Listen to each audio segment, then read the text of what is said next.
तारीख होती 18 फेब्रुवारी 2024. ठिकाण होते उत्तरपाडा कोणनगर.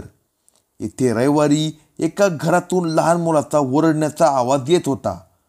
काही वेळातच तो आवाज शांत झाला. त्यानंतर काही वेळाने घराच्या बंद दरवाजामधून रक्त बाहेर येऊ लागले.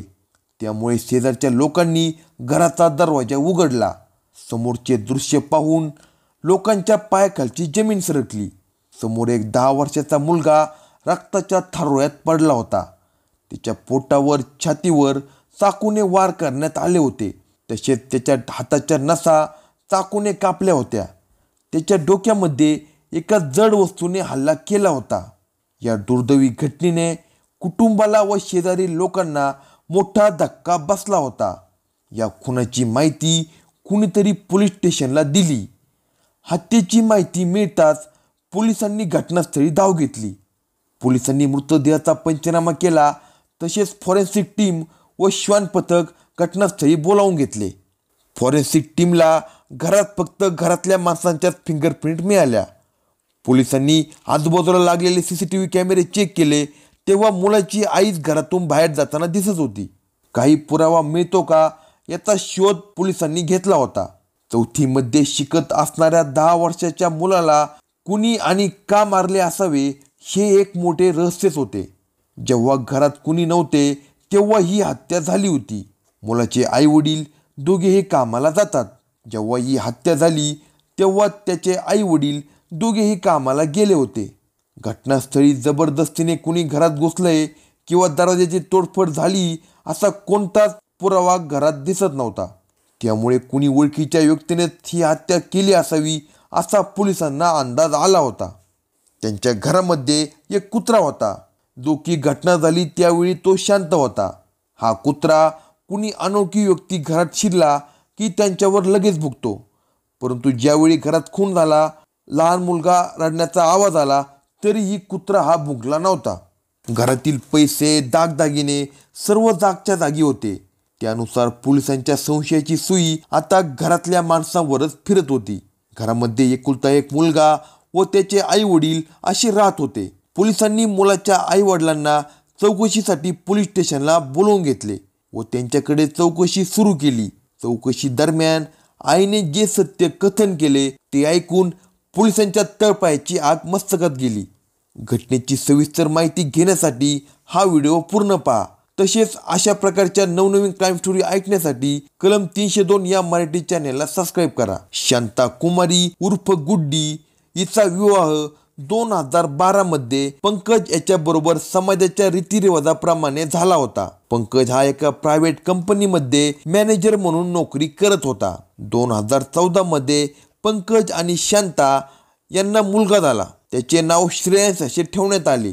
मुलगा झाल्यापासून त्यांचा संसार सुखात समाधानात चालला होता. शांता आता 30 वर्षाची झाली होती. ती तिच्या नवऱ्यापासून शरीर सुख घेत नव्हती. कारण शाळेत असल्यापासून तिचे संबंध तिची मैत्रीण पूजा हिच्यासोबत सुरू होते.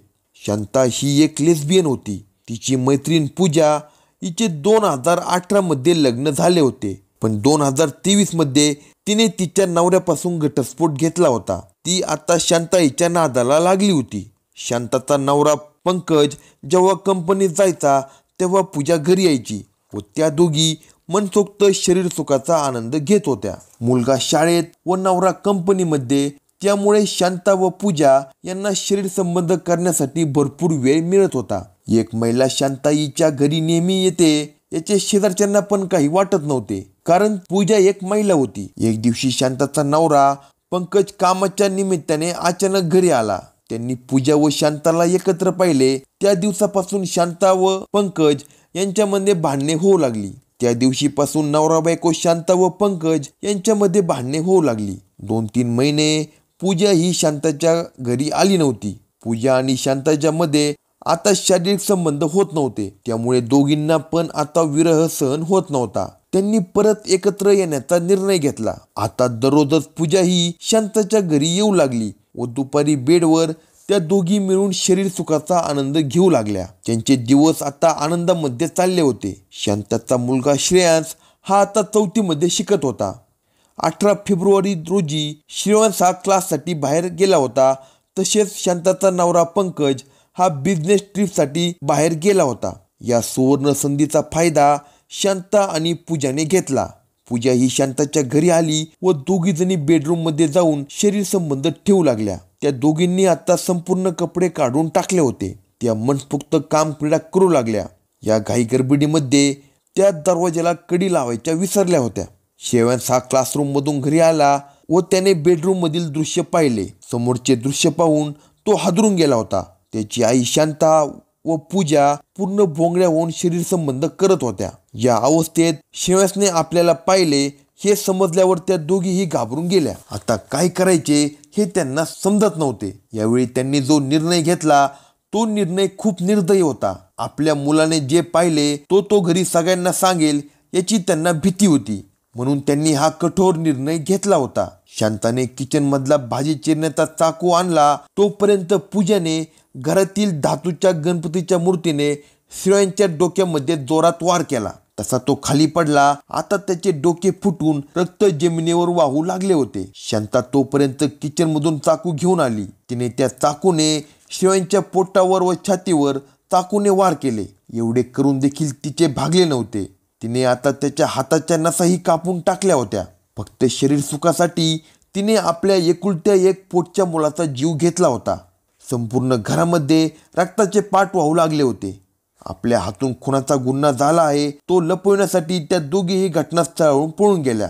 परंतु फक्त 2 तासामध्ये पोलिसांनी शांता व पूजाला पकडले व त्या दोघींवर कलम 302 नुसार गुन्हा दाखल करण्यात आला. अशाच नवनवीन क्राईम स्टोरी ऐकण्यासाठी कलम 302 या मराठी चॅनेलला सबस्क्राईब करा. हा व्हिडिओ आवडला असल्यास व्हिडिओला लाईक करा. तसेच आपल्या प्रतिक्रिया कमेंट बॉक्समध्ये कळवा.